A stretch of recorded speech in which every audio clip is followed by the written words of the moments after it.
पुरी ये सबुठ केमिति भिन्न भिन्नता हेउछि यहा जले स्थले च अंतरिक्ष मुक्ति श्री पुरुषोत्तम गंगायां जले मुक्ति वाराणस्यां जले स्थले च अंतरिक्ष मुक्ति मुक्ति श्री पुरुषोत्तम।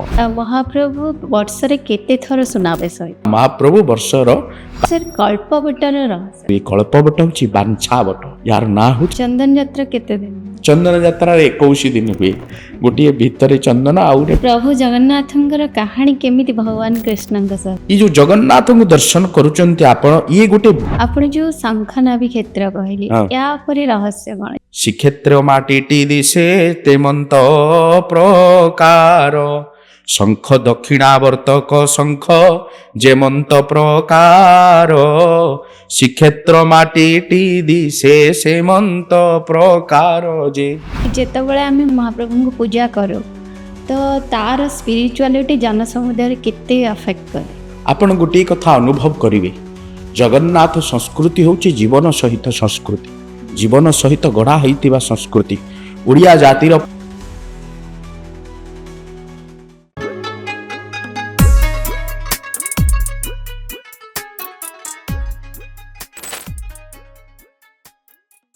आम सहित अच्छा जगन्नाथ संस्कृतिर गवेषक ज्ञानानंद सागर सर जय जगन्नाथ जय जगन्नाथ जी के आमको जगन्नाथ संस्कृति विषय किसी जनइबे चलते आम जगन्नाथ संस्कृति उपर किसी जाना सर कठू सर ओडिशार प्रभु जगन्नाथ हिस्ट्री उपर केमिति अच्छे माने केमिति अतुट भाव हिस्ट्री सह अच्छी जगन्नाथ महाप्रभु हाँ सर्वो रहस्यं पुरुषस्तमस्यो देवो न जानन्ति कुतः मनुष्य जो कथा कहगला सबु रहस्यर आधार होचंती जगन्नाथ तांको माटी पानी पवन आकाश जल स्थल अंतरिक्ष सबुटी भगवान विदित होइके अछंती पूर्ण मात्रा रे इतिहास संपर्क रे कहिवाकू गले इंद्रदुम्न महाराज नीलमाधव प्रसंग विश्वावसु विद्यापति ई प्रमुख चरित्र माने आसंती मालवर राजा इंद्रदुम्न नीलमाधवंकर महाविष्णुंकर दर्शन उद्देश्य रे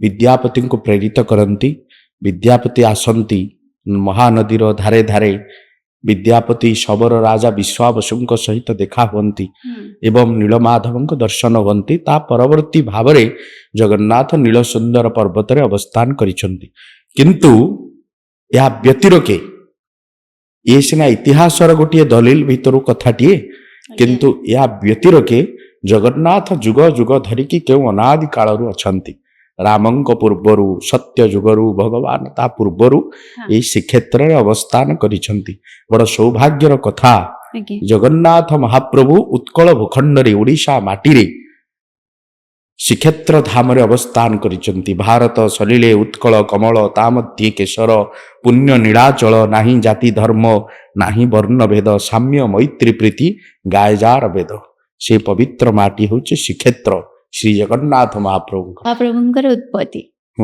आमर पुरी जगन्नाथ टेम्पल जो कहते पुरी जगन्नाथ मंदिर यह किपरि एक पवित्र स्थान लोक मन को एटा केते आकर्षण करे हाँ बढ़िया सुंदर कथाटी ये क्षेत्र होची परम पावन क्षेत्र कौन समुद्रर उताल तरंगमाला मथा पिटुची श्रीक्षेत्र माटीर अनंत आकाश छाती करी अनेई देइची जगन्नाथंकर मंदिर चूड़ा उपरे सहस्र भक्त माने महाप्रभुंकर दिव्य नाम को गाई श्रीक्षेत्र माटी अवस्थान करिसंती अनेक मठ मंदिर सेठी अवस्थान अछि जगन्नाथंकर क्षेत्र हेउची परम पावन क्षेत्र या व्यतिरके आउ गोटे कथा आपन मनरे संदेह आसीबो जे ये आध्यात्मिकतार पीठ केमिति हबो अनेक क्षेत्र अछि आपण जिवे मथुरा काशी वृंदावन चतुर्धाम अनेक स्थान को जीवे किंतु श्रीक्षेत्र बा श्रीमंडल शंखनाभि क्षेत्र बा पुरी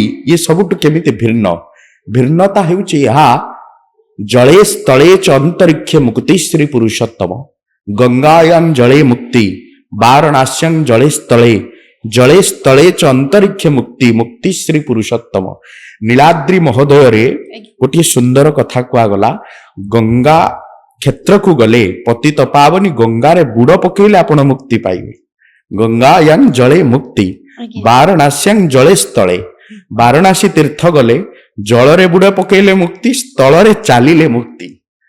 ଗୋଟିଏ ଜାଗାରେ ବୁଡ଼ ପକେଇଲେ ଗଙ୍ଗାରେ ମୁକ୍ତି, ଆଉ ଗୋଟିଏ ତୀର୍ଥ ବାରଣାସୀ ତୀର୍ଥରେ ଚାଲିଲେ ବୁଡ଼ ପକେଇଲେ ମୁକ୍ତି।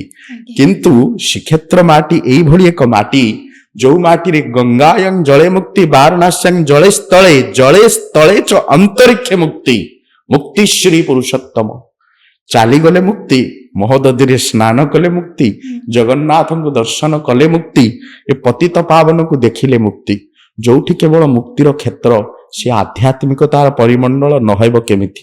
ଆପଣ ଦେଖିବେ ଯେତେ ଦୁଃଖ ଥାଉ, ଅବସାଦ ଥାଉ, ମନ ଭିତରେ ଭାର ଥାଉ, କାହାର ସ୍ତ୍ରୀର ଦେହ ଖରାପ, କାହାର ବାପାର ଦେହ ଖରାପ, କିଏ ଚାକିରି ପାଇପାରୁନି, କାହାର ପରିବାର ଅଶାନ୍ତି, ଏ ସବୁ ଅଶାନ୍ତି ଭିତରେ ଅଶାନ୍ତି ପ୍ରାଣରେ ଶାନ୍ତି ସନ୍ତାପିତ ପାଇବା ପାଇଁ ମଣିଷ ମହାପ୍ରଭୁ ଜଗନ୍ନାଥଙ୍କ ଧାମକୁ ଟିକେ ପଳେଇ ଯାଏ।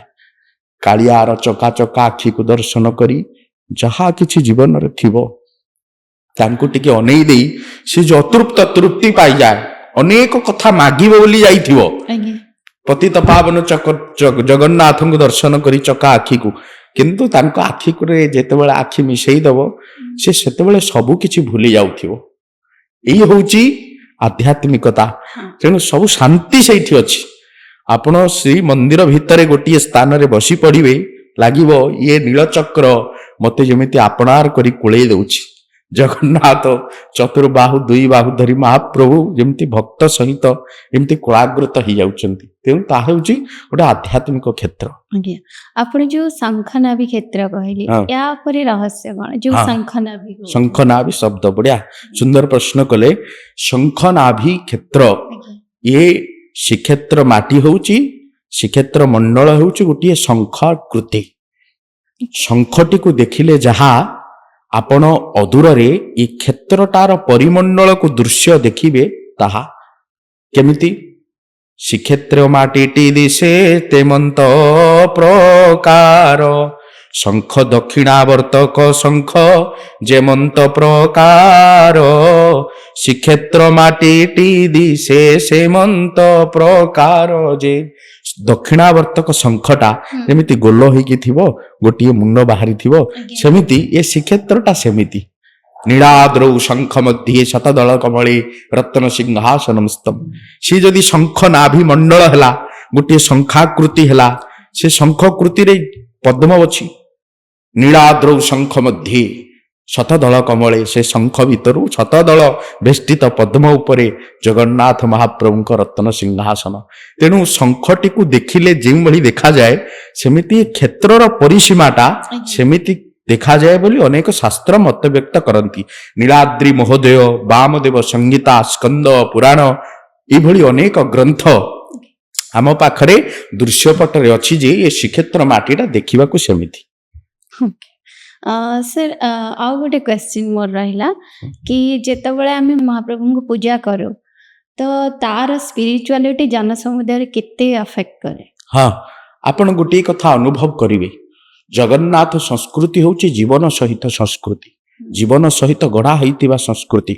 ଓଡ଼ିଆ ଜାତିର ପରିଚୟ କହିଲେ ମହାପ୍ରଭୁ ଜଗନ୍ନାଥ, ଓଡ଼ିଆ ଜାତିର ଜୀବନ କହିଲେ ମହାପ୍ରଭୁ ଜଗନ୍ନାଥ। ଓଡ଼ିଆ ଜାତିର ଜୀବନ ପରିଚୟ ଭିତରେ ଯଦି ଜଗନ୍ନାଥ ସଂଶ୍ଳିଷ୍ଟ ରୁହନ୍ତି, ତେବେ ଓଡ଼ିଆ ଜାତିର କେବଳ ଓଡ଼ିଆ ଜାତି ନୁହେଁ, ବିଶ୍ୱ ଦର୍ଶନ ଭିତରେ ଜଗନ୍ନାଥଙ୍କର ଜୀବନ ସହିତ ଗୋଟେ ଆଧ୍ୟାତ୍ମିକତାର ବାତାବରଣ କ'ଣ ରହିଛି? ପ୍ରଶ୍ନଟି ହେଉଛି ଏହା। ଆର ଉତ୍ତରଟି ହେଉଛି ଜନଜୀବନର ଭୂମିକା।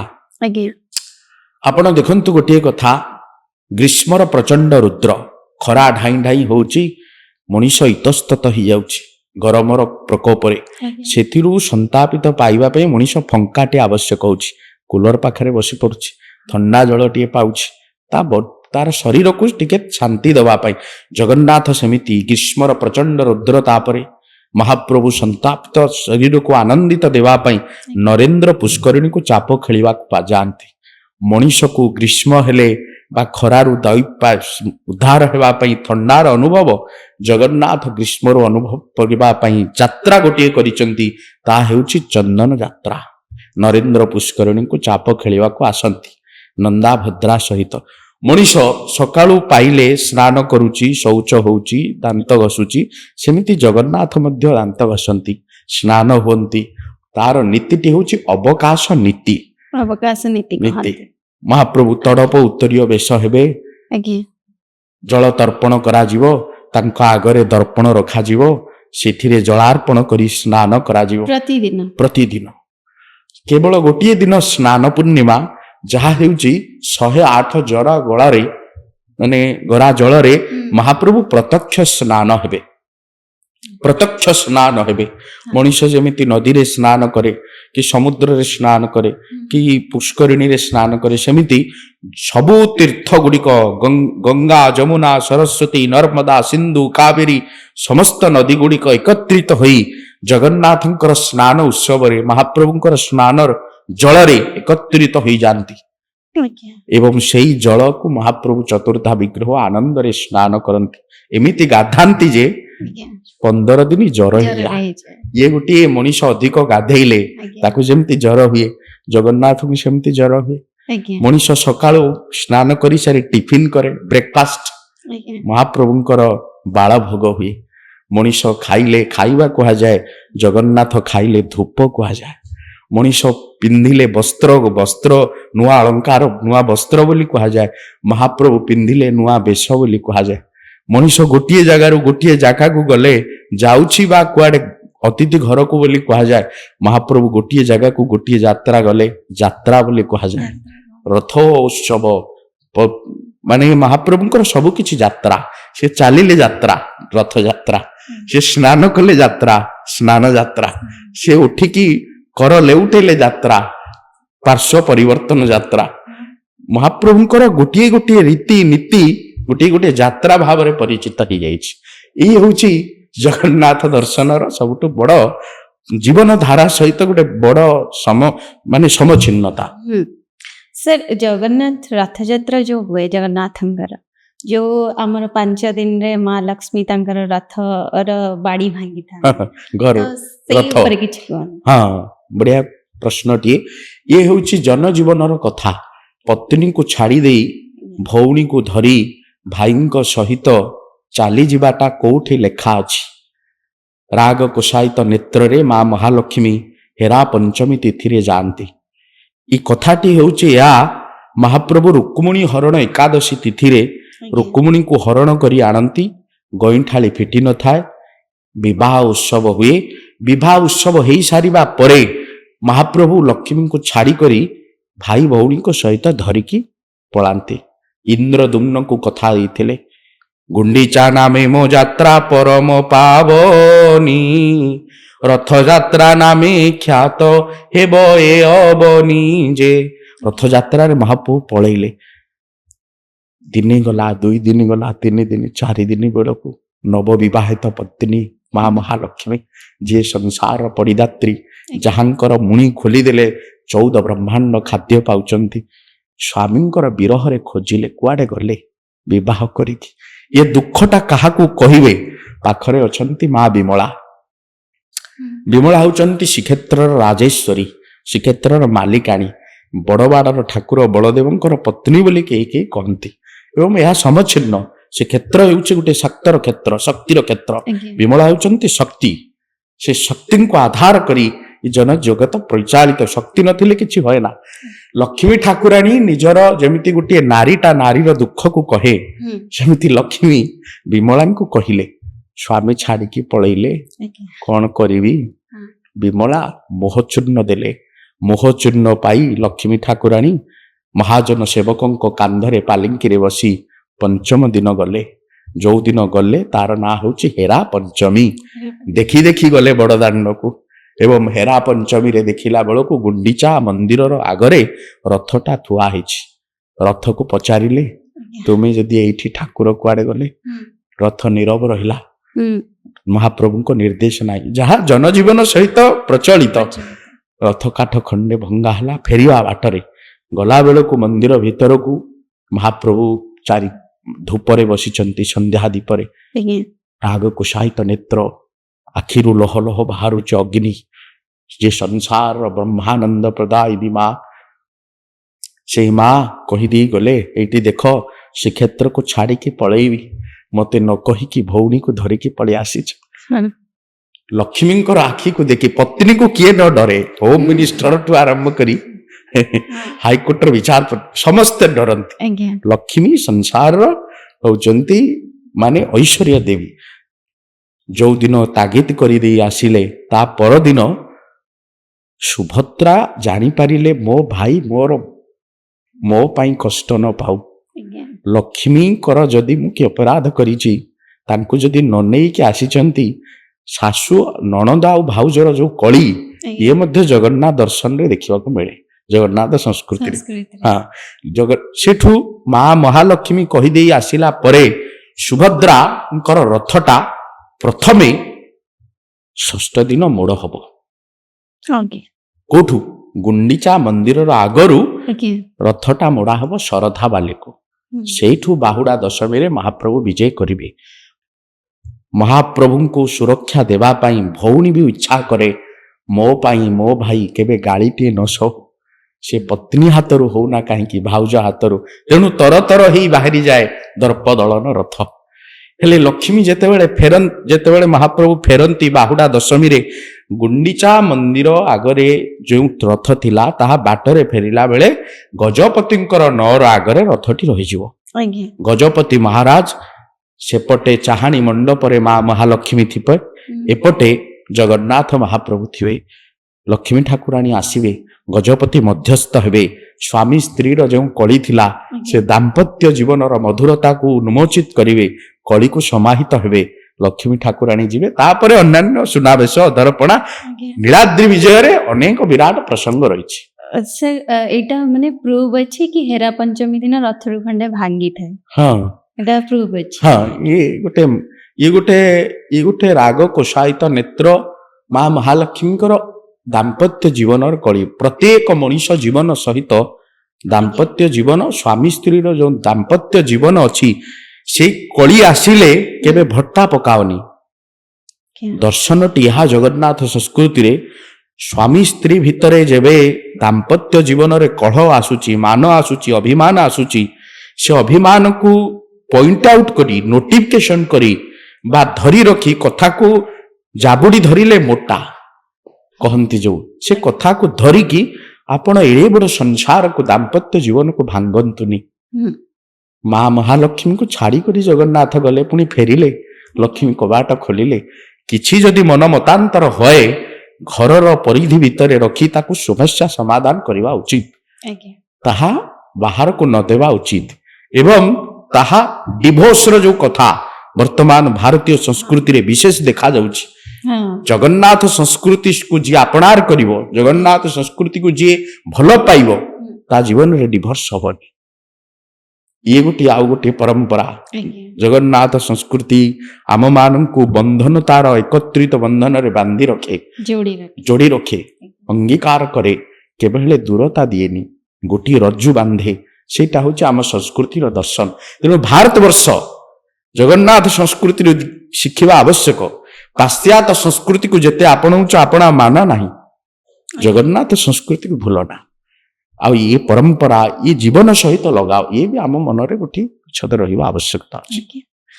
ସାର୍ ମୋ ନେକ୍ସଟ କ୍ୱେଶ୍ଚିନ୍ ହେଉଛି, ଏଇଟା ମୁଁ ପର୍ସନାଲି ଜାଣିବା ପାଇଁ ଚାହୁଁଛି କି ଯୋଉ ଆମର ଚାରିଧାମ ରହୁଛି, ତାର ପୁରୀ ଜଗନ୍ନାଥ ମନ୍ଦିର ଅନ୍ୟତମ, ତ ତାର ଉପରେ କିଛି ରହସ୍ୟ ଯାହା ଅଛି କୁହନ୍ତୁ। ବଦ୍ରିକା ବଦ୍ରି ଧାମ, ମଥୁରା ମଥୁରା ଧାମ, କାଶୀ କାଶୀ ଧାମ, ନବଦୀପ ନବଦୀପ ଧାମ। କେବଳ ଚାରି ଧାମ ନୁହଁ, ଭାରତବର୍ଷ ହେଉଛି ଧାମର ତୀର୍ଥ। ବର୍ଷାଣଂ ଭାରତ ଶ୍ରେଷ୍ଠ ଦେଶାନାମ ଉତ୍କଳ ସ୍ମୃତ ଉତ୍କଳସ୍ୟ ସମୋ ଦେଶ ଦେଶ ନାସ୍ତି ମହିତଳେ। ଭାରତବର୍ଷ ପରି ବର୍ଷ ନାହିଁ, ଉତ୍କଳ ମାଟି ପରି ମାଟି ନାହିଁ। ଭାରତବର୍ଷର ତା ରେଣୁ ତା ସମୀରଣ ତା ପାବନ ଭୂଇଁ, ମୋ ପାଇଁ ଏ ପୁଣ୍ୟ ତୀର୍ଥ ପବିତ୍ର ଅଟଇ। ଭାରତବର୍ଷର ପ୍ରତିଟି ଧୂଳି କଣା ଅଣୁ ରେଣୁ ପ୍ରତିଟିରେ ମହାପ୍ରଭୁ ଜଗନ୍ନାଥଙ୍କର ସ୍ପର୍ଶ ଅଛି। ଉତ୍କଳ ଭୂଖଣ୍ଡରେ ଜଗନ୍ନାଥଙ୍କର ଧାମରେ ଶ୍ରୀକ୍ଷେତ୍ର ମାଟିରେ ଅଣୁ ରେଣୁ ପରମାଣୁକୁ ଭେଦ କରି ଭାରତର ପ୍ରତି ଶିଳା ଶାଳଗ୍ରାମ, ପ୍ରତି ଶାଳଗ୍ରାମ ପ୍ରିୟ ପୁରୀ ଧାମ, ଭାରତର ପ୍ରତି ବୃକ୍ଷ କଳ୍ପବଟ ପ୍ରଭୁ ଜଗନ୍ନାଥ ସର୍ବତ୍ର ପ୍ରକଟ। ଆଜ୍ଞା ଭାରତର ପ୍ରତିଟି ବୃକ୍ଷ ହେଉଛି ଗୋପବନ୍ଧୁ ଦାସ କହୁଛନ୍ତି ଇଏ ବୃକ୍ଷ ନୁହଁ ଇଏ କଳ୍ପବଟ।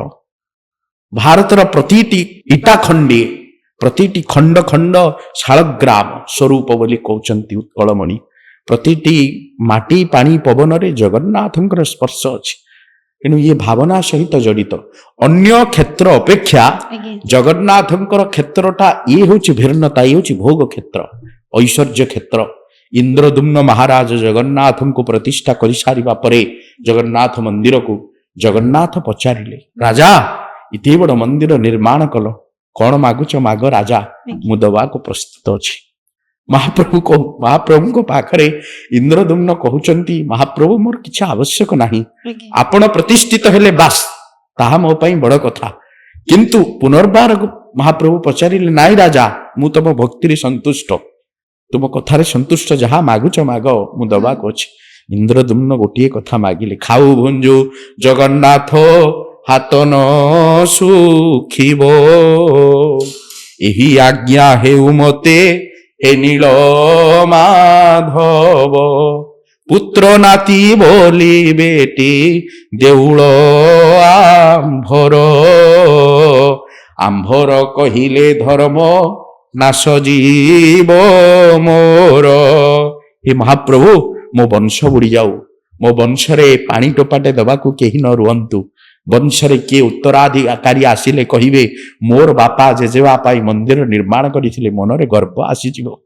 ଓଡ଼ିଆ ଜାତିକୁ ଦେଖେଇ ଦେଇଗଲେ ରାଜା।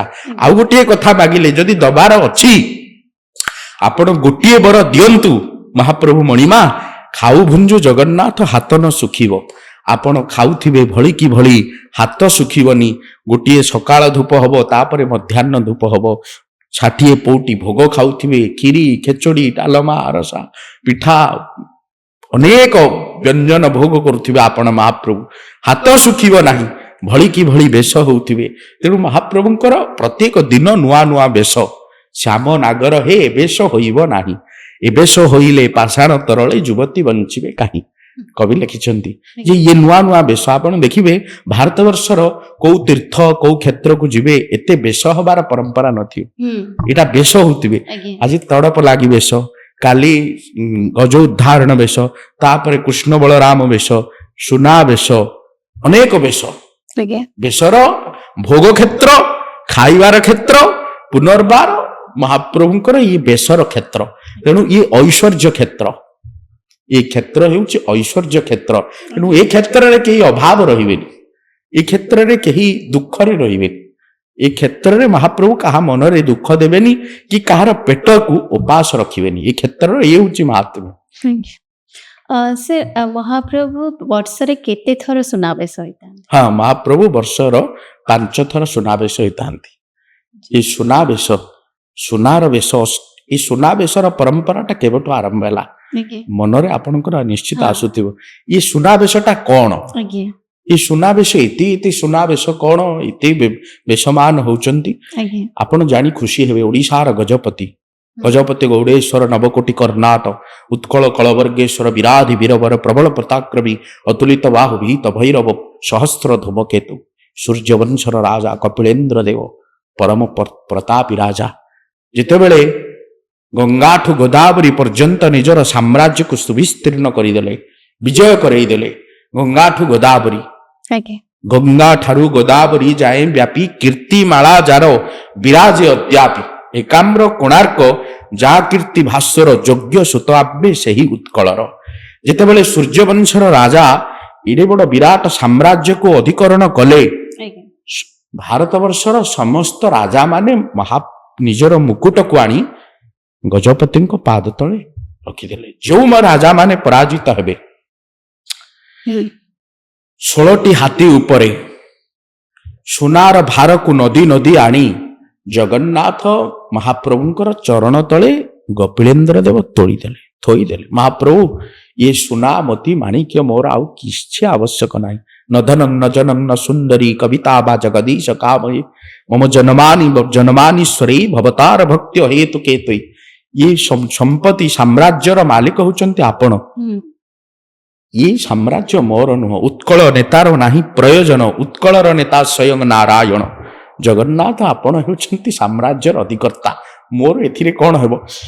ପାଖରେ ବଡ଼ ତୋଡ଼ାଉ ଥିଲେ, ତୋଡ଼ଉ ସେବକ ଗୋଟେ, ସେ କହିଲେ ମହାପ୍ରଭୁ ଗୋଟେ ବେଶ କରାଯାଉ, ସୁନାର ବେଶ, ସୁନାରେ ସୁସଜ୍ଜିତ ହେବେ, ରାଜମୁକୁଟ, କିରଟି, ଅଳଙ୍କାର, ଝୁମ୍ପା, କମରପଟି ପିନ୍ଧିକି, ବାଘ ନଖ ଏସବୁ ପିନ୍ଧିକି ବିରାଟ ସୁନାର ବେଶ ହେବେ, ସୁନାର ରାଜରାଜେଶ୍ୱର ବେଶ।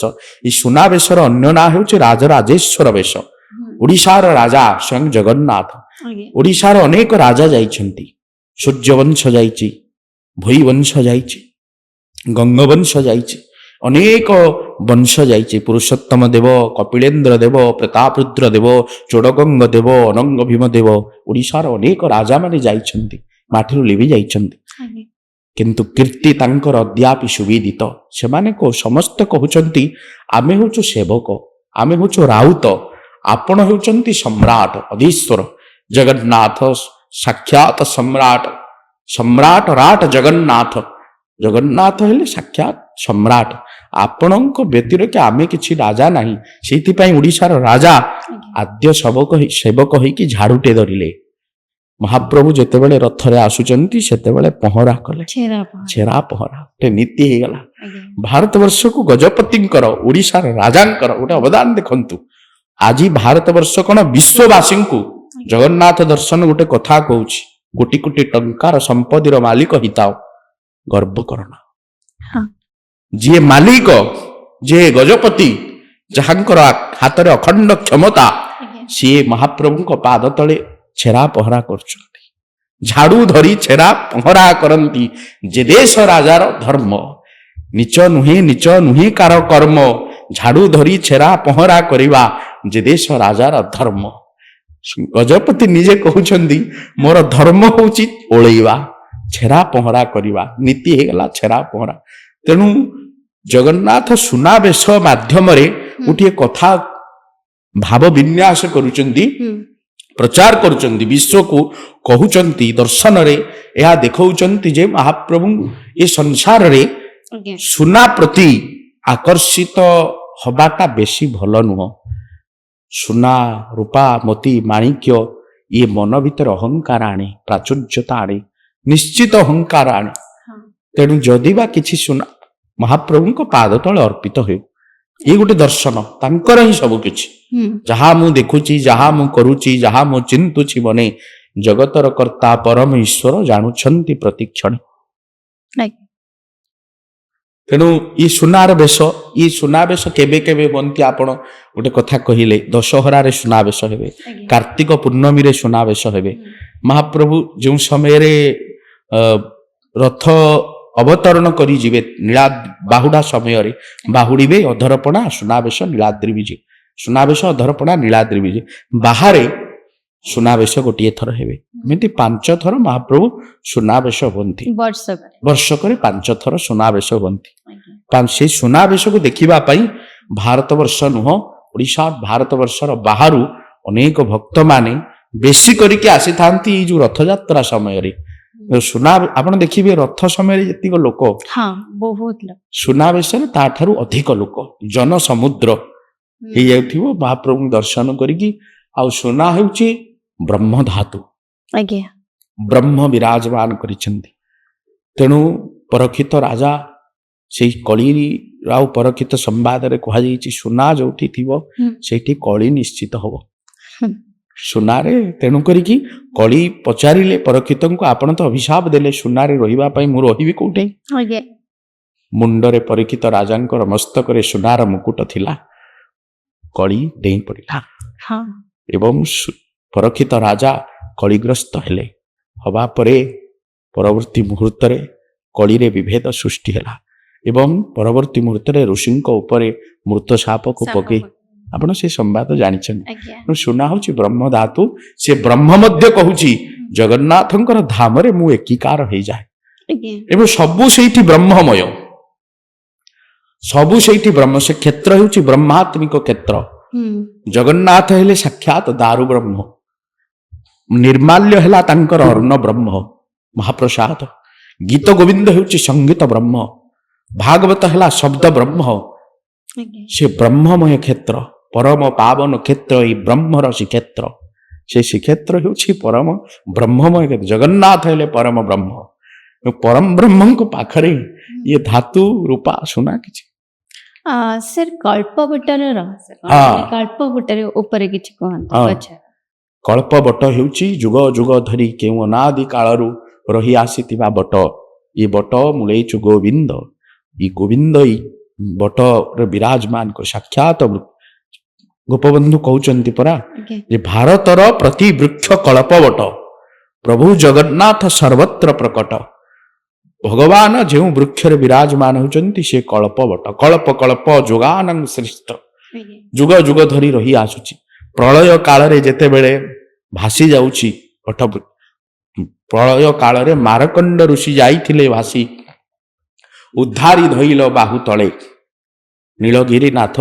तुम्भ श्री चरण चरण तळे ये जो क्षेत्र श्रीक्षेत्र रे ये बट वृक्ष हेउची परम केउ जुग जुग धरिकी रही आसीची आपण साधारण भाषा रे कहिबाकू गले ओके जेतेबेले भक्तटीए श्रीक्षेत्र को जाए महाप्रभु को दर्शन करे जगन्नाथंकर दर्शन महाप्रभु तो दर्शन करे जदि किछि बांछा थाए मन भितरे अभिलाष थाए से कल्पवट वृक्षर तले कल्पवृक्षर शाखार तले बांधी दिए गोटे डोरीटीए फेरिला बेले कही दे आसे चका आखि को आपण साक्षी रहिले मणिमा मोर दुख अवसाद को निउ छाली कर जाउची मोर एई कामना को पूर्ण करंतु ये कल्पवट होची बांछा बट यार ना होची बांछा बट जोटा कि मनोवंच मनोवांछा मनीषर वांछा को परिपूर्ण कर दिए कल्पवटे केते विश्वास सहित उड़िया जाति जड़ित आपण गोटे अंतर्निहित स्तर रे चिंता करंतु गोटे वृक्षर डाल रे सूताटीए बांधी देले मनीषर मनर अभिलाष पूर्ण हो भावना भक्ति जगन्नाथ संस्कृति जड़ित ही क्या आसीछि सूताटीए बांधी सतरे निश्चित से पूर्ण ही हाँ एणु ये बटर महिमा अनेक सर ओडिशार संस्कृति कला संगीत एंड साहित्य तार ऊपर किछि जगन्नाथ महाप्रभु का ऊपर प्रभाव पकई हाँ ओडिशार परिचय कहले जगन्नाथ ओडिशार लोक जदि महाप्रभु जगन्नाथ हेउचंती ओडिशार परिचय तेबे ओडिशार पर्व पर्वाणी सबु किछि जगन्नाथ को नहीं गढ़ी उठिछि ओडिशार जानी यात्रा विवाह उत्सव जहा किछि महाप्रभु जगन्नाथ को नहीं जड़ित लोक जन जीवन सहित जगन्नाथ कोटी ओडियार मौडमणि आपण कहबे केमिति एई घटनाटी केमिति देखंतु पर्व पर्वाणी लोक कला लोक संस्कृति लोक परंपरा ये कथाटी होछि या ओडिशार लोक कला कहिले जहा किछि आपण देखिबे ओडिशार 30टा जिल्ला रे भिन्न भिन्न 64 लोक कला गंजाम जिल्ला रे अछि 64 लोक कला दासकाठिया देखिबे घोड़की नाट देखिबे पाला देखिबे पाइक आखड़ा देखिबे ओडिसी नृत्य देखिबे जोठी की जिबे भिन्न भिन्न मोगल तामसा देखिबे भद्रक जिबे मयूरभंजर छौ नृत्य गंजाम जिल्लार आपण मान देखिबे गोटे कथा दासकाठिया नृत्य घुमुरा कलाहांडीर ओडिशार 30टा जिल्ला सहित मु विभिन्न स्थान बुलुची लोक महोत्सव रे संयोजक भाव रे माने उपस्थापन करूची सब कार्यक्रम मंच मु निजे अनुभव करिछि मु निजे अनुभव करिछि जे सब लोक कला गुडिक जगन्नाथ मनोरंजन पाई जेतिक उद्दिष्ट ता ठारू बेसी उद्दिष्ट महाप्रभु जगन्नाथ संस्कृति सहित जड़ित ओडिसी नृत्य अंतर्जातीय स्तर रे मान्यता पाइछि ओडिया जातिर परिचय सृष्टि करिछि काहाकु नै जगन्नाथ को नै महाप्रभु जगन्नाथ आपण कहबे कि भली महाप्रभु जगन्नाथंकर मंदिर भितरे महारी नृत्य सेवा हेउतिला महारी नृत्य महान नारी जस्य महारी जो नारी देवदासी भावरे महाप्रभु को पाखरे समर्पित हो जाए से महान नारी हो जाए महाप्रभु स्पर्श पाए महान नारी महारी नृत्य परवर्ती काल रे देवदासी नृत्य प्रचलित हैला देवदासी नृत्य गोटीपुओ नृत्य रे प्रचलित हैला गोटीपुओ नृत्य परवर्ती तार गोटे अलगा रूप ओडिसी नृत्य हैला ओडिशार संस्कृति ओडिसी संगीत ओडिशार संस्कृति ओडिसी नृत्य ओडिशार संस्कृति जो कवि पंडित माने लिखि जाइछन्ति कवि सूर्य बलदेव रथ किशोर चंद्रानंद चंपू लिखिले से चंपूर आधार रे गायक माने परिवेषण करुछन्ति चंपूर आधार रे ओडिसी नृत्य परिवेषण होछि तेणु ओडिशार संस्कृति सहित लोक कला सहित ये ओतप्रोत भाव रे जड़ित लोक कला को छाड़ी देले जगन्नाथ आपण कहिबे एबे कोन महाप्रभुंकर संस्कृति सहित लोक कला जड़ित अछि कि प्रश्न आसीबो महाप्रभु जेतेबेले पहंडी होई आसुचंती प्रत्युच्छ चाक्षुष प्रमाण महाप्रभुंको पाछटी आनिबा पाई नृत्यांगना ओडिसी नृत्य परसुछि ये लोक कला लोक संस्कृति चंदन यात्रा रे जाउचंती देखो गो राधा माधव चाली मणि विमाने आसे झुली झुली गीत गान होछि महाप्रभु जाउछन चंदन यात्रा केते दिन चंदन यात्रा रे 21 दिन हुए गोटे भितरे चंदन आ गोटे बाहर चंदन एक आकर्षणीय चंदन यात्रा महाप्रभु जाउथिबे गम गम कंपुथिबो नीलाद्रि मंडल वातावरण पंच आपणकर मार्कंडेय जो पंच देवता अछंती जम्बेश्वर महादेव लोकनाथ महादेव कपालमोचन महादेव नीलकंठ महादेव मार्कंडेश महादेव पंच पांडव श्रीदेवी भूदेवी जगन्नाथ महाप्रभु विराजमान होई नरेंद्र पुष्करिणी को चाप खलिया को जी ये बाहर चंदन और भीतर चंदन भी अच्छी जगन्नाथ चंदन प्रिय आपण पचारे ये यात्राटर ना गोटे चंदन यात्रा जगन्नाथ होचंती चंदन प्रिय चंदन लगई हेले महाप्रभु आनंद लगे चंदन चर्चित नील कलैबर पीत वसन वनमाली केड़ी चलनमणि कुंडल मंडित गंड युग स्मृत साली जी जयदेव गीत गोविंद लिखिछंती चंदन चर्चित शरीर रे चंदन प्रलेपित पीत वस्त्र को परिधान करिछंती चंदन यात्रा गोटे यात्रा हला चंदन यात्रा महाप्रभु लगांती चंदन एवं चंदन चर्चित नील कलेवर चंदन उत्सव चंदन यात्रा चंदन प्रलेपित हुंती चंदन लागी समय चिंतामणि को नु चंदन प्रिय होचंती ठाकुर 21 दिन चंदन यात्रा सर महाप्रभुंकर जो भोग लागे प्रथम भोगर नाम हाँ इमती तो अनेक सेमिति प्रथम भोग बोली कही हब नाही पहिली भोग को प्रथम हाँ महाप्रभु को बाल भोग पहली भोग सकाल पाइले महाप्रभु बन करा जाए ता प्रथम भोग बोली धरी निया जाए झूलन यात्रा हुए हाँ झूलन यात्रा महाप्रभुंकर देखंतु आपण कहिबे ये यात्रा गुड़िक ये गोटे प्रसंग यात्रा महाप्रभुंकर 12 मासरे 13 यात्रा मंच स्नानं रथवर गति शायनं चायनं द्वये पार्श्ववर्ती शयन निवृत्ति प्रावरण पुष्य स्नान यात्रा रथ यात्रा मंच स्नानं रथवर गति शायनं चायनं द्वये पार्श्व परिवर्तन यात्रा उत्थान यात्रा देव उत्थापन यात्रा ये सब यात्रा झूलन यात्रा हुए झूलन यात्रा रे महाप्रभु मदन मोहन राम झूलंती आसी दोल मंडप झूलन यात्रा हुई राधा माधव ये गोटे गोटे ओडिशार झूलन यात्रा परंपराटा कृष्णंकर चेतनारू आसी ब्रजमंडल धाम रे गोपी मानकर गहन रे रास रसिकेन्द्र मौली भगवान कृष्णचंद्र झूलोचंती झूलिबे तो आज कुंजे बरज राज झूलिबे तो आज झूलन यात्रा महाप्रभु गोपी माने झूलई दउचंती आनंदर माहौल जगन्नाथ होचंती साक्षात कृष्ण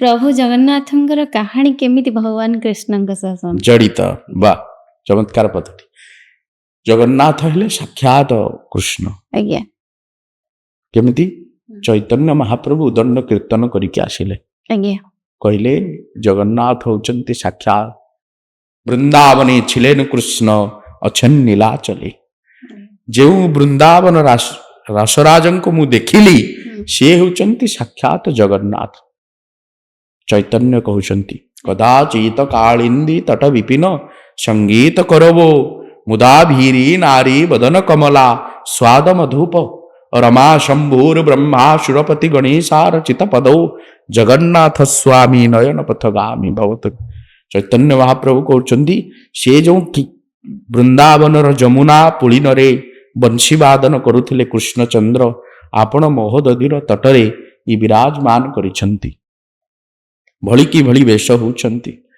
ନୂଆ ନୂଆ ଜାମୁଡାଳ ପିନ୍ଧି ଯେମିତି ନାଚୁଥିଲେ କୃଷ୍ଣ ଗୋପୀଙ୍କ ସହ ଆପଣ ଭକ୍ତଙ୍କର ସହିତ ଲୀଳା କରୁଛନ୍ତି।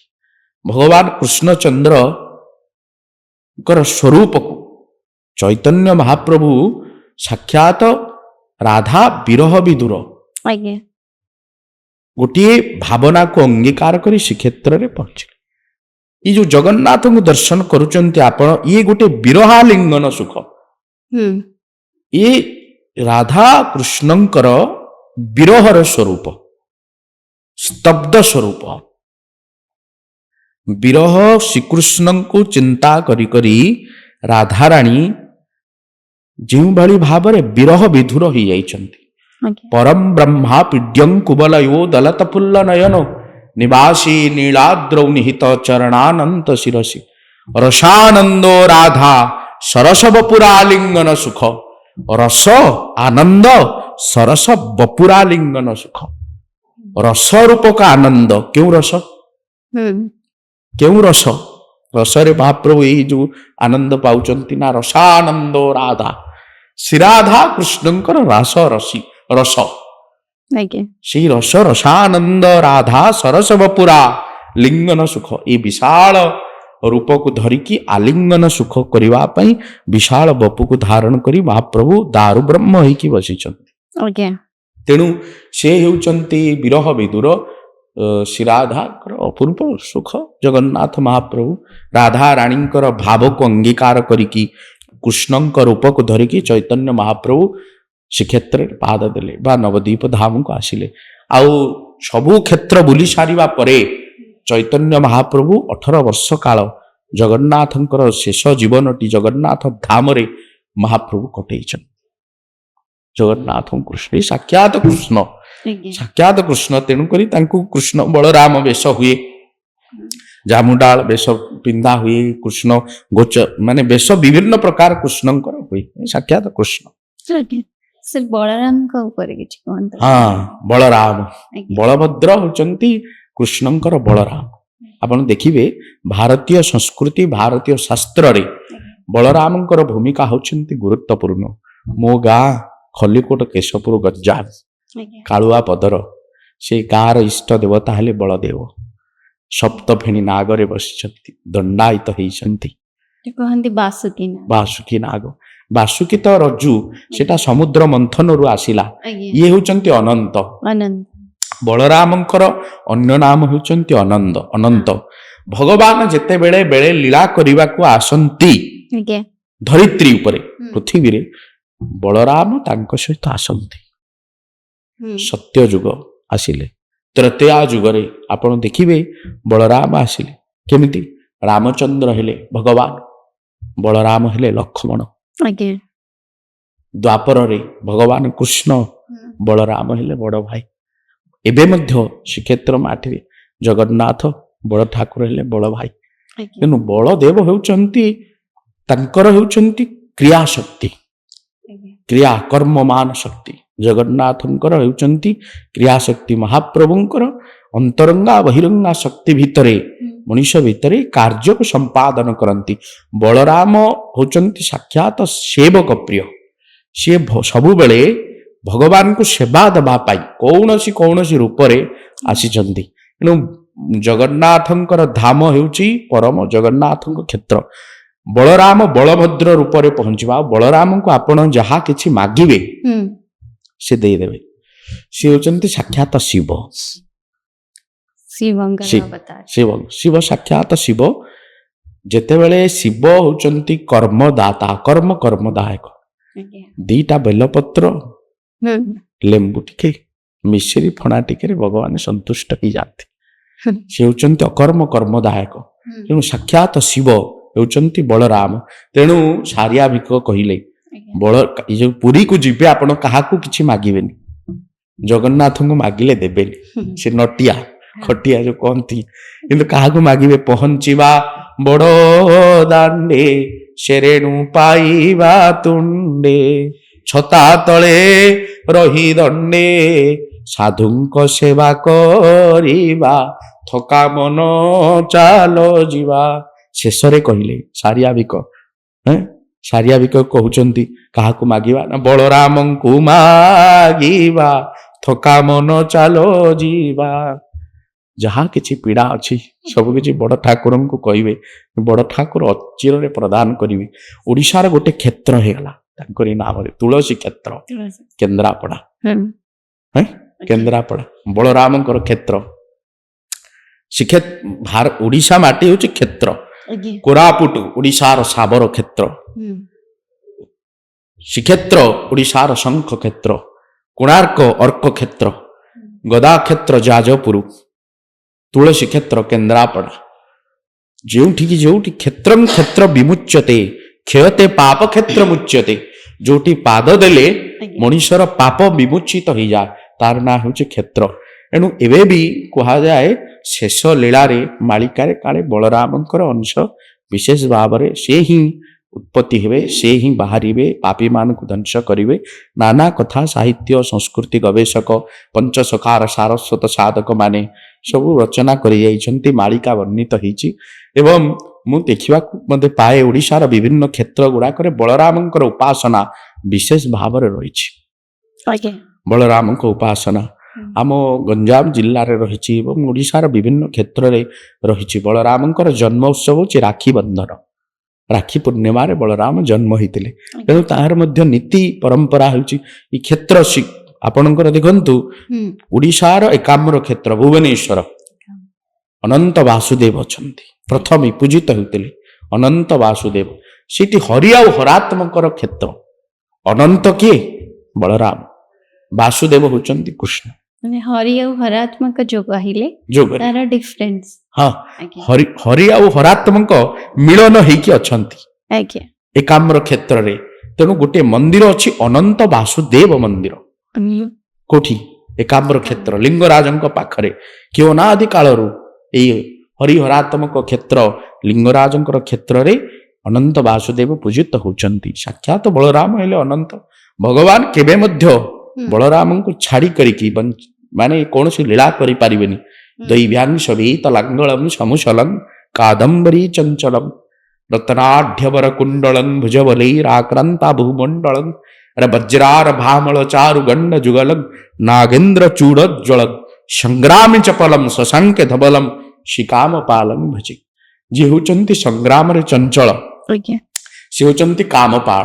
ସଂଗ୍ରାମୀ ଚପଳಂ, ସଂଗ୍ରାମୀ ଚପଳ ଶଶାଙ୍କ ଧବଳಂ। ଚନ୍ଦ୍ରକୁ ଦେଖିବେ ଆପଣ, କେତେ ଶୁଭ୍ର ତେଜ ରଶ୍ମି, କେତେ ଆଲୋକିତ ଦଉଛି। ଗୋଟିଏ ଚନ୍ଦ୍ର ବିଶ୍ୱକୁ ଆଲୋକିତ କରିଦଉଛି, ଅନ୍ଧାର ଅମାବାସ୍ୟାକୁ ଦୂରୀଭୂତ କରିଦଉଛି। ସେ ହେଉଛନ୍ତି ଶଶାଙ୍କ ଧବଳ। ସେ ଯୋଉ ଚନ୍ଦ୍ର, ସେ ଚନ୍ଦ୍ରଟା କଣ? ବଳରାମ। ବଳରାମଙ୍କ ଶୁଭ୍ର ଜ୍ୟୋତି ସହିତ।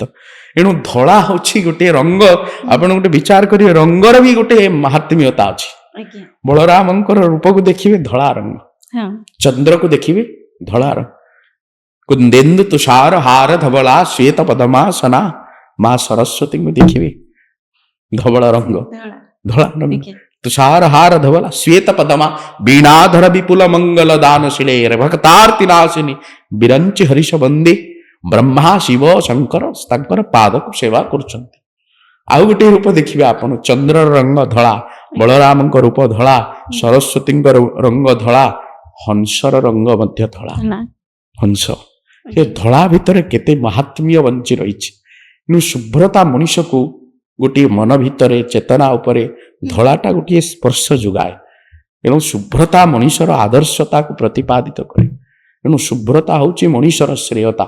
ମଣିଷ ଜୀବନରେ ଶୁଭ୍ର ରହୁ, ଜୀବନରେ ଯାହା କିଛି ଜୀବନ ଅଙ୍ଗୀକାର କରୁ ଶୁଭ୍ର ରହୁ, ସତେଜ ଶାନ୍ତି ରହୁ।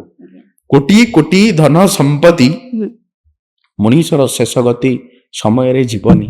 ଆପଣ ଦେଖିବେ କୋଟି କୋଟି ଲୋକ ବର୍ତ୍ତମାନ ବ୍ୟାଙ୍କ ବାଲାନ୍ସ ଆଧିପତ୍ୟ ବିସ୍ତାର କରି ଶୋଇ ପାରୁନାହାନ୍ତି। ଟାବଲେଟ ଖାଇକି ଶୋଇବାକୁ ପଡୁଛି।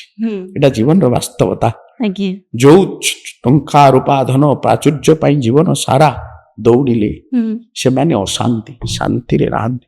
କାହାକୁ ଲୁଟ କରିଛନ୍ତି, କାହାକୁ ତରାଜ କରିଛନ୍ତି, କାହାକୁ ବାଧା ଦେଇଛନ୍ତି, କାହାକୁ ଧକ୍କା ମାରିଛନ୍ତି, କାହା ଜୀବନକୁ ଶୁଷ୍କ କରିଦେଇକି ନିଜେ ପରିପୂର୍ଣ୍ଣ ହେଇଛନ୍ତି। ଏସବୁ ମଣିଷର କର୍ମ ଫଳ ଭୋଗିବାକୁ ପଡିବ। ତେଣୁ ଶାନ୍ତି ଆବଶ୍ୟକ। ଗୋଟେ ମଣିଷର ଜୀବନ ସହିତ ଗୋଟେ ସଫଳତା ଯୋଡୁଛି ଯେ ମଣିଷକୁ ଶାନ୍ତି ଦରକାର।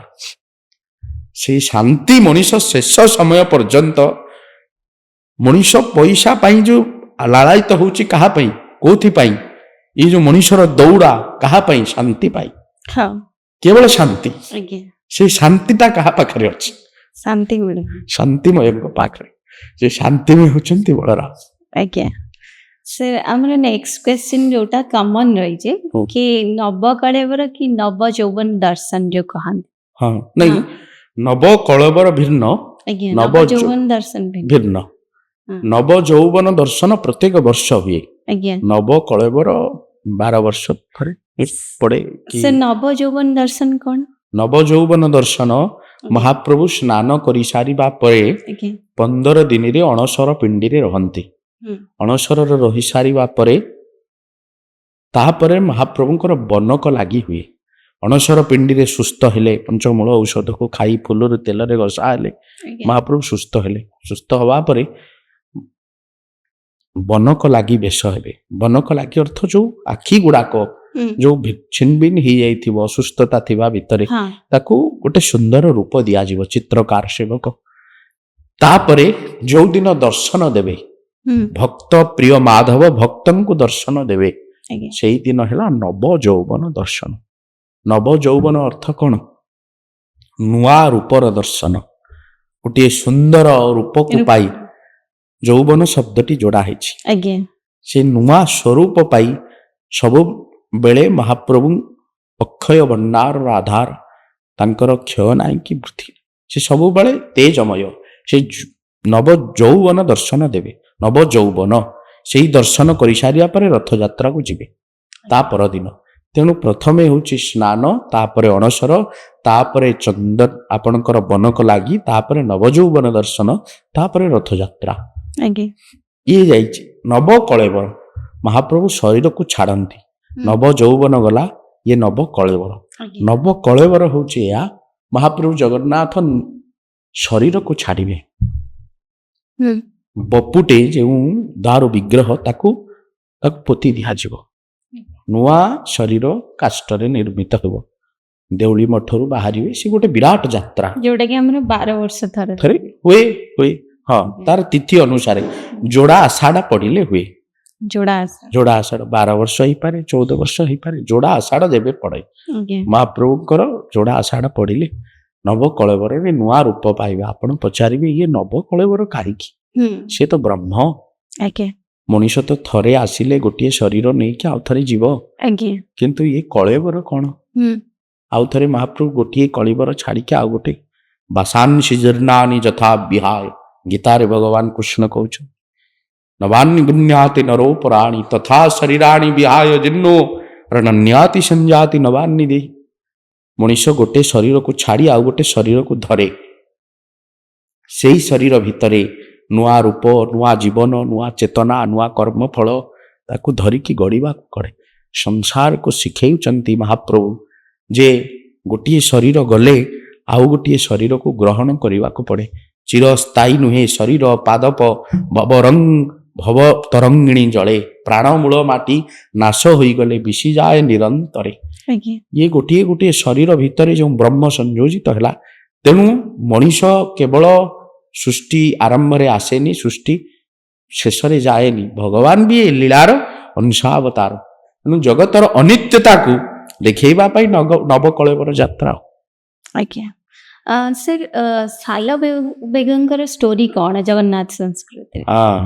ଶାଲବେଗ ଭକ୍ତ ଶାଲବେଗ। ଆଜ୍ଞା ଆପଣ ଏବେ ପହଞ୍ଚିବେ ବଡ଼ଦାଣ୍ଡର ବଳଗଣ୍ଡି ଉପରେ। ହୁଁ ଶାଲବେଗ ବସିଛନ୍ତି ସମାଧି। ଶାଲବେଗଙ୍କର ସମାଧି ପୀଠ ସମାଧି ଅଛି।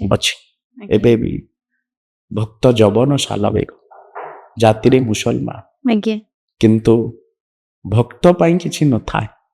ହୁଁ ଭକ୍ତ ପାଇଁ ଜାତି ଧର୍ମ ବର୍ଣ୍ଣର ନିର୍ବିଶେଷର ଉର୍ଦ୍ଧ୍ୱରେ ଭକ୍ତ ଆଉ ଭଗବାନ ମଧ୍ୟ ଇଏ ଜାତି ଧର୍ମ ବର୍ଣ୍ଣର ନିର୍ବିଶେଷର ଉର୍ଦ୍ଧ୍ୱରେ ଭକ୍ତକୁ କୋଳାଗ୍ରତ କରି ନିଅନ୍ତି।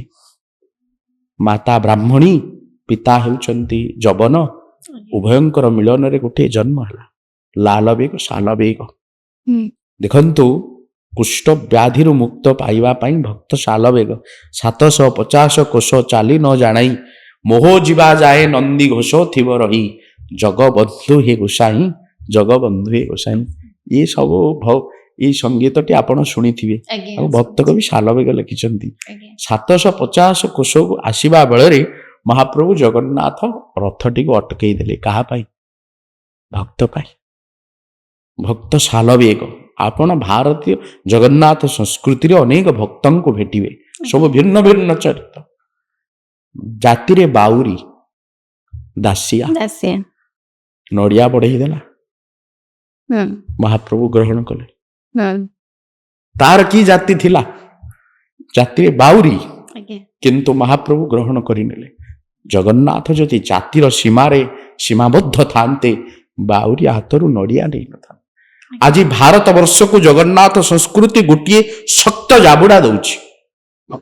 ବ୍ରାହ୍ମଣବାଦ ହେଉ କିମ୍ବା ଏ ବାଦ ହେଉ, ଯେତେ ବାଦର କଥା ଅଛି, ଶ୍ରେଷ୍ଠତ୍ୱ ପ୍ରତିପାଦିତ ହେଉଛି, ସେ ସବୁର ଉର୍ଦ୍ଧ୍ୱରେ ଜଗନ୍ନାଥ ସଂସ୍କୃତିଟା ରହୁ ବୋଲି କହୁଛନ୍ତି। ଜଗନ୍ନାଥ ସଂସ୍କୃତି ଯେ କୌଣସି ମଣିଷ ଅସ୍ପୃହ ନୁହଁ, ଛୁଆଁ ଅଛୁଆଁର ଭେଦଭାବକୁ ଏ ସମାଜକୁ ଦୂରୀଭୂତ କରିଦେବାର ଶିକ୍ଷାଟିଏ ଜଗନ୍ନାଥ ସଂସ୍କୃତି ଦେଇଛି। ତେଣୁ ଭକ୍ତ କୌଣସି ଜାତିର ପରିଧି ଭିତରେ ନାହିଁ। ଶାଲବେଗ ଯବନ ଭକ୍ତ, ଦାସିଆ ବାଉରୀ ଭକ୍ତ, ଗୀତା ପଣ୍ଡା କିନ୍ତୁ ଭକ୍ତ। ଆଜ୍ଞା ଅନେକ ମୋଚି କଥା ମଧ୍ୟ ଅଛି ଜଗନ୍ନାଥ ସଂସ୍କୃତିରେ। ଭକ୍ତ ଚରିତ ମାଳାରେ ଆପଣ ଜଣେ ମୋଚିଙ୍କୁ ଭେଟିବେ, ମୋଚି ସମ୍ପ୍ରଦାୟ। ସିଏ ବି ଜଗନ୍ନାଥଙ୍କ ପାଖରେ ସମର୍ପିତ ହୋଇଥିଲେ। ସେ ବି ମହାପ୍ରଭୁଙ୍କ ଜୋତା ସିଲେଇ କରୁ କରୁ ସେଇ ଶାଳଗ୍ରାମଟିରେ ଗୀତ ଗୋବିନ୍ଦ ଗାଇକି ଆଜ୍ଞା ଶୁଣାଉଛନ୍ତି। ମହାପ୍ରଭୁ ସେ ଶାଳଗ୍ରାମ ଭିତରେ ଅନୁଭବ କରୁଛନ୍ତି। ଶାଳଗ୍ରାମଟିକୁ ଆଉ ଜଣେ ଆଣିଦେଲେ ବି ସେ ଶାଳଗ୍ରାମ କହୁଛି, ମୁଁ ତାର ଗୀତ ଗୋବିନ୍ଦର ଭଲ ପାଇବାରେ ମୁଁ ଅଟକି ଯାଏ। ତେଣୁ ଜାତି ଧର୍ମର ବର୍ଣ୍ଣର ଉର୍ଦ୍ଧ୍ୱରେ ଜଗନ୍ନାଥ ସଂସ୍କୃତି ନିଶ୍ଚିତ ରୂପରେ। ଭକ୍ତ ଶାଲବେଗ ଏବେ ବି ଜଗନ୍ନାଥ ଭକ୍ତକୁ ଉର୍ଦ୍ଧ୍ୱରେ ରଖନ୍ତି ବୋଲି ବାହୁଡାର ଦଶମୀରେ ଫେରିଲା ବେଳେ ବାଟରେ ଅଟକି ଯାଏ ନନ୍ଦିଘୋଷ ରଥ ଅଟକି ଯାଏ, ବଳଗଣ୍ଡିରେ ଠିଆ ହୋଇଯାଏ। ଭକ୍ତ ଶାଲବେଗ ପ୍ରଭୁଙ୍କୁ ଟିକେ ଦର୍ଶନ କରେ ଅଦୃଶ୍ୟରେ ରହି। ଆଜି ଗୋଟିଏ ସମ୍ପ୍ରଦାୟ ବିଭେଦ ସୃଷ୍ଟି କଲା ଭଳିଆ ମନେ ହେଉଛି। ଯେଉଁମାନେ ଛୁଆ, ଏବେ ବି ଦେଖନ୍ତୁ ସମ୍ବିଧାନ ସମସ୍ତଙ୍କୁ ସମାନ ସ୍ୱୀକୃତି ଦେଇଛି ସତ, କିନ୍ତୁ ଗୋଟିଏ ଛୁଆଁ ଅଛୁଆଁ ଭେଦଭାବ ମଣିଷ ମନ ଭିତରେ ରହିଛି। ଗାଁ ଗହଳିରେ ମଣିଷ ଯେତେ ପାଠୁଆ ହଉଛି, ଛୁଆଁ ଅଛୁଆଁ ଭେଦଭାବ ନ ରଖ। ଏଟା ସାମାଜିକ ବାର୍ତ୍ତା। ଆପଣ ଦେଖିବେ ଛୁଆଁ ଅଛୁଆଁ ଭେଦଭାବ ସମାଜର ସମାନ୍ତରଳତାକୁ ଅନେକ ବାଧା ସୃଷ୍ଟି କରୁଛି। ସେ ଗାଁରେ ମନ୍ଦିରଟେ ହେବ, ଏ ଗାଁ ଲୋକ ଯାଇପାରିବେନି। କି ଆଶ୍ଚର୍ଯ୍ୟ! ଛୋଟ ଜାତି ହଉ କି ବଡ ଜାତି, ଜଗନ୍ନାଥ ଦର୍ଶନରେ କିଛି ନଥାଏ। ଇଏ ତ ଜଗନ୍ନାଥ ସଂସ୍କୃତି ଶିଖଉଛି। କାହିଁକି ଯାଇପାରିବେନି? ଏ ପ୍ରଶ୍ନ ଆଜି ସମସ୍ତେ ଗୋଟିଏ ସମାଲୋଚିତ ବଡ ବଡ ଲୋକମାନେ, ସମାଜର ଆଗରେ ଠିଆ ହୋଇଥିବା ମୁଣ୍ଡ ଟେକିଥିବା ଲୋକମାନେ ନିଜକୁ ଛାତିରେ ହାତ ବାଢେଇ ପଚାରିବା ଦରକାର, କାହିଁକି ଆସିପାରିବେନି? ସମସ୍ତ ମହାପ୍ରଭୁଙ୍କ ପାଖରେ ସମସ୍ତେ ସମାନ। ଯୋଉଠି ଜାତି ଧର୍ମର ଭେଦଭାବ ରହିଛି ସେଠି ଭଗବାନ ନାହାନ୍ତି। ଏ କଥାଟି ପ୍ରଥମେ ସେମାନେ ବୁଝିବା ଆବଶ୍ୟକତା ରହିଛି। ଯେଉଁ ବିଶାଳ ମନ୍ଦିର 18 କୋଟି ଟଙ୍କାର ଖର୍ଚ୍ଚ ହେଇକି ତିଆରି କଲେ ଗ୍ରାମବାସୀ କି ଅଞ୍ଚଳବାସୀ, କିନ୍ତୁ ସେ ଗାଁର ଲୋକଙ୍କୁ ଡାକିଲେ ନାହିଁ। କିନ୍ତୁ ତା ପର ଗାଁର ଲୋକଙ୍କୁ ଡାକିଲେ। ମଝି ଗାଁଟା ବଳି ପଡିଗଲା। ମନରେ ଚିନ୍ତା କଲା ଯେ ମୁଁ ଯାଇପାରିଲିନି, କେଉଁ ଜନ୍ମରେ କି ଖରାପ ଫଳ ମୁଁ କରିଥିଲି, ଏ ଜନ୍ମରେ ଏଇ କୂଳରେ ଜନ୍ମ ହେଲି। କିନ୍ତୁ ଜନ୍ମଟାର ବଡ କଥା ନୁହେଁ, କିନ୍ତୁ ଇଏ ହେଉଛି ମନର ଗୋଟିଏ ବିଭ୍ରାନ୍ତକରତା। ଏ ସାମାଜିକ ପ୍ରଥାକୁ ଆପଣମାନଙ୍କୁ ଦୂରୀକରଣ କରିବାକୁ ପଡିବ। ସମସ୍ତେ ସମାନ, ଭଗବାନଙ୍କ ପାଖରେ ସମସ୍ତେ ଦର୍ଶନ କରନ୍ତୁ। ଦର୍ଶନାତ୍ ବିମୁଚ୍ୟତେ, ମୁକ୍ତ ହେବା ପାଇଁ। सर आमर लास्ट क्वेश्चन रहिबो जोटा कि ऑडियंस भी जानिया पई चाहउचंती आपण भी कहले कि विश्व दर्शन और जगन्नाथଙ୍କ दर्शन ऊपर किछि हाँ এই কথাটা ମୁଁ ଆପଣଙ୍କୁ ଏ ସମ୍ପୂର୍ଣ୍ଣ ତଥ୍ୟ ଭିତରେ ଆପଣଙ୍କୁ ମୁଁ ନିଶ୍ଚିତ ରୂପରେ ଜଣେଇଲି ଯେ ଇଏ ହେଉଛି ଜଗନ୍ନାଥ ଦର୍ଶନ, ଇଏ ହେଉଛି ଜଗନ୍ନାଥ ଧର୍ମ, ଜଗନ୍ନାଥ ପରମ୍ପରା, ଜଗନ୍ନାଥ ସଂସ୍କୃତି, ଇଏ ସମାନ୍ତରାଳ ସଂସ୍କୃତି। ଆପଣ ଏ ଯେଉଁ ବିଶ୍ୱ ଦର୍ଶନଟା ସମାନ ମନ୍ତ୍ର ସମିତ ସମାନୀ ସମାନ ମନଃ ସମଚିତ ମେତ, ବିଶ୍ୱ ଦର୍ଶନଟା ଭାରତବର୍ଷକୁ ଗୋଟିଏ ଶିକ୍ଷା ଦେଉଛି। विश्व दर्शन कौन? विश्व दर्शन होउचे या भारतीय दर्शन विश्व दर्शन। विश्व दर्शनटा होउचे या जे समस्तंक भितरे समान भावर जो समान विचारधारा जो समान प्रतिफलन जगन्नाथ संस्कृति को शिखेछि। समस्तंक समान भाव नरंकु ईश्वर प्रायमणि नमयी ताहंक चरणे समस्त को समान भाव रे देख समस्त को नारायण स्वरूप बोली पदवाच्य कर। कि आपण देखिए बाहर विदेशी भक्त आसी जगन्नाथ धाम रे माला तिलक करी भगवान को नाम जप करुचंती, हरिनाम करुचंती, भजन करुचंती। कौन अच्छी ये प्रेम ये जो भक्ति ये जो दंड बाहु करी नाचिबा ये कौन ए कौन रही कौन किछि तो गोटे पाउचंती। से पाइबाटा कौन? टंका नुह कि सुना नुह, से पाइबाटा हूँ शांति, से पाइबाटा हूँ भक्ति, से पाइबाटा हूँ दर्शन। जगन्नाथ संस्कृति तांको आपणार कर जगन्नाथ संस्कृति सहित से दर्शन अनुभवटा को अनुभव करुचंती। ये जड़ जगत भितर शांति नहीं, केवल भक्ति भगवान को पाखरे शांति अच्छे। तेणु ये सामाजिक वार्ता विश्व को भारतर युवपीढ़ी मानू समस्त को जे आपण माने जगन्नाथ संस्कृति भल पातु, सका उठंतु, माला तिलक करंतु, भगवान जप करंतु, नाम करंतु। गोटे जीवनटा मुक्ति पाई आसी। बहु संभवान्ते सुदुर्लभं बहु संभवाते मनुष्यानं सुबहु संभवान्ते। अनेक जन्म तप फले मनुष्य जन्म मोहि तले, अनेक जन्म तप करथिले मनुष्य जन्म पाइबो। से मनुष्य जन्म पाइकी भगवान को भजन न करिवो, तांको दर्शन न करिवो, केवल माया कामना बासना भितर बुड़ी रही से जीवनटा निरर्थक हो। गोटे कथा हूँ समस्ते जो माने आज एजुकेटेड हो गले ये समाज आग को पलि आसिले से गोटे वार्ता दौर आपण मीडिया माध्यम पॉडकास्ट माध्यम परिवार पिला मानू जगन्नाथ संस्कृति को शिखांतु, जगन्नाथ धर्म सहित जड़ित हुंतु, जगन्नाथ संपर्क में जानिबा पई पुस्तक दियंतु, भगवान को प्रति प्रीति बढ़िबो, सत्संग केमिति करिवे, केमिति धर्मीय विभिन्न साधु गुरु वैष्णव मान संप्रदाय आशीष प्राप्त हेबे से जिनिसटा को गोटे धरा जाऊ। भारत वर्ष वर्तमान युवपीढ़ी माने से आगे आसवा दरकार। मो युवपीढ़ी मान को बहुत इनको कार्य करे, विभिन्न उत्सव विभिन्न सेमिनार विभिन्न यूनिवर्सिटी गुड़ाक स्पीकर होजे जाए मान को एनकरेज कराए समस्त केमती जगन्नाथ धर्मटा को आपणार करंतु, केमती भल पांतु, गीता पढ़ंतु। एते डिप्रेशन को पलैले पिले युवपीढ़ी आपण मान विचार करि परिबेनी। से समाज को प्रेम टिकी भांगी गले, प्रेमिक नदी डेई पड़लानी तो प्रेमिका सुइसाइड कर देलानी। ये जीवनर रहस्यटा को केवल से चारिकांथ भितरे प्रेमर गंडी भितरे बांधी रखी देइथिले, जद्वारा कि मृत्युटा तांको पई तुच्छ बोली लागुछि। तो तांको स्ट्रिक्टली बुझिवा को हबो जे ये जन्मटा एथि पई नुह, ये जन्मटा आउ जीवनटा भगवान को ठारू आसीछि। तेणु तांको पई सेवा करिया पड़ियो, तांको पई काम करिया पड़ियो, तांको सहित अर्पण करिया पड़ियो। एटा को गोटे बड़ गुरुत्वर सहकार वर्तमान युवपीढ़ी मानसिक चापग्रस्त,